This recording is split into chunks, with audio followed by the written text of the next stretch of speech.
एवं मेरे प्यारे मित्रों, कक्षा पेप्सी से आज मैं कविता सुनाने वाला हूँ। उसका नाम है आज दशहरा। आया दशहरा विदेश की हुई होने खाली सदा बुराई है। आया दशहरा सदा भलाई है। मन में कहीं कोई बुराई रावण जैसे नहीं पले और अंधेरे वाली सादर उजाले को नहीं चले। आज सभी की यही सोच है, दिल खुशहाली है, अनकार मिट जाए सारा, बदन में दिवाली है। धन्यवाद। हम दिव्य सेल्फी को के छात्र और छात्राएं आपके समक्ष संक्षिप्त रामायण प्रस्तुत करने जा रहे हैं। राजा दशरथ अपनी तीनों रानियों समेत चारों राजकुमारों को घुटने पे चलता देख मंत्रमुग्ध हुए जा रहे हैं।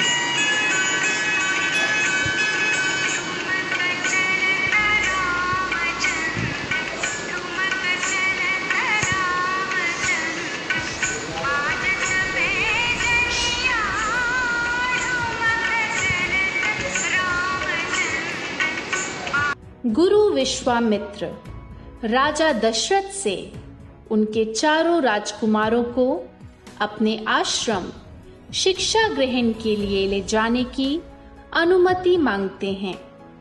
हे राजन, मैं आपके पुत्रों को शिक्षा दीक्षा देने के लिए अपने आश्रम ले जाने की अनुमति चाहता हूँ। राजा जनक ने अपनी ज्येष्ठ पुत्री जानकी के लिए स्वयंवर का आयोजन किया था। स्वयंवर में दिग्गज राजा एवं राजकुमार उपस्थित थे। गुरु विश्वामित्र भी राम और लक्ष्मण जी के साथ स्वयंवर में उपस्थित हुए।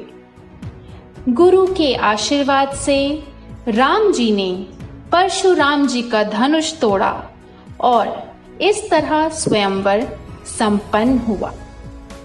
तत्पश्चात चारों राजकुमारों का राजा जनक की चारों पुत्रियों के साथ विवाह संपन्न हुआ। हे गुरुश्रेष्ठ, मैं अपने ज्येष्ठ पुत्र राम का राज्याभिषेक करना चाहता हूँ। जहाँ एक तरफ राजा दशरथ ने अपने ज्येष्ठ पुत्र राम का राज्य अभिषेक करने की घोषणा की, वहीं दूसरी ओर रानी कैकेयी की कुबड़ी दासी मंथरा ने अपने कुटिल विचार रानी कैकेयी के सामने रख दिए।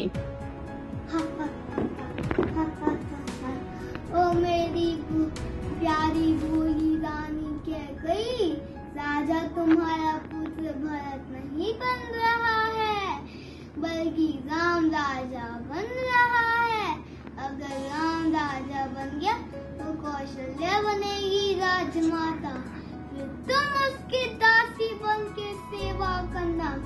ही रानी कैकेयी, राजा दशरथ ने जो तुम्हें 3 वचन दिए थे, यही समय है उनको मांग लेने का। राम को 14 साल का लिए वनवास, वो भी तपस्वी रूप में, और भरत का राज्याभिषेक। आपके तीनों वचनों का पूर्ण करने का समय आ गया है। मेरा पहला वचन है मेरे पुत्र भरत का राज्याभिषेक। मेरा दूसरा वचन है राम को तपस्वी बनकर वन में वनवास करना। मेरा तीसरा वचन है राम को राजा दशरथ को अपने सभी पुत्रों में राम सर्वाधिक प्रिय थे। वह राम को रोकना चाहते थे, परंतु उनके वचनों का पालन करते हुए राम वनवास के लिए चले गए और इस शोक में राजा दशरथ ने अपने प्राण त्याग दिए। पूरी अयोध्या नगरी ये समाचार सुनकर शोक में डूब गई।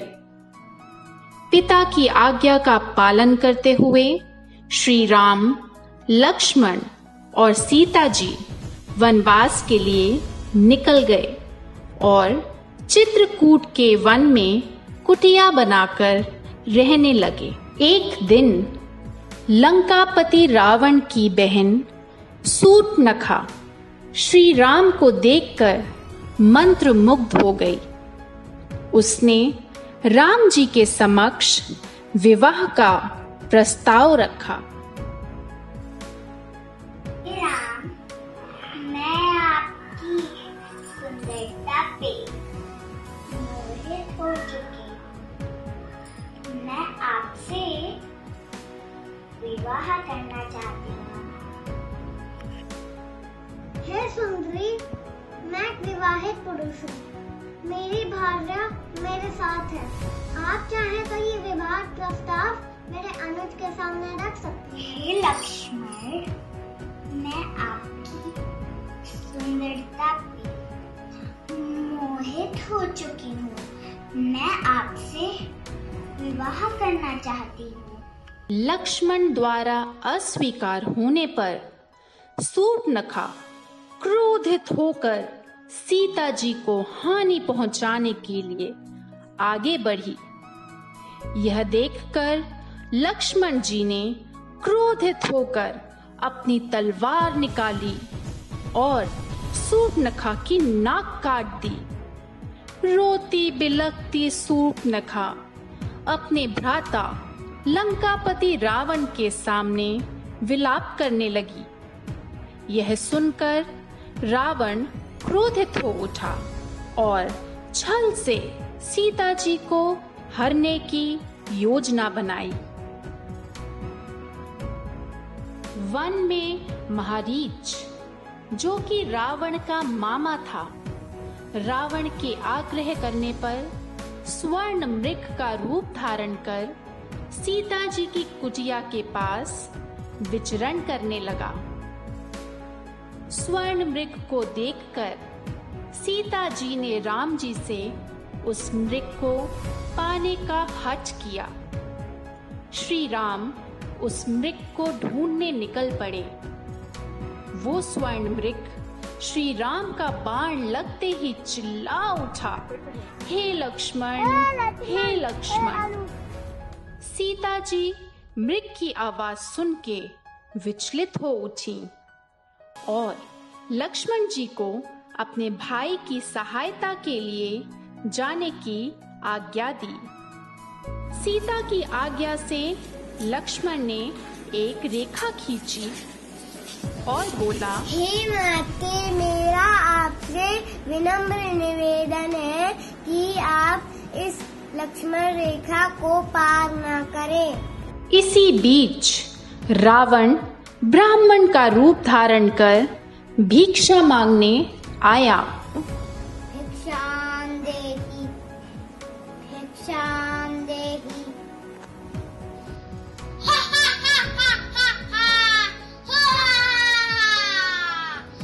रावण सीता जी का हरण करके ले गया और उन्हें अशोक वाटिका में रखा। राम भक्त हनुमान सीता जी की खोज में निकल पड़े। जय श्री राम। प्रणाम, मैं श्री राम भक्त हनुमान हूँ। मैं प्रभु की ओर से आपके लिए संदेशा लाया हूँ। जय श्री राम।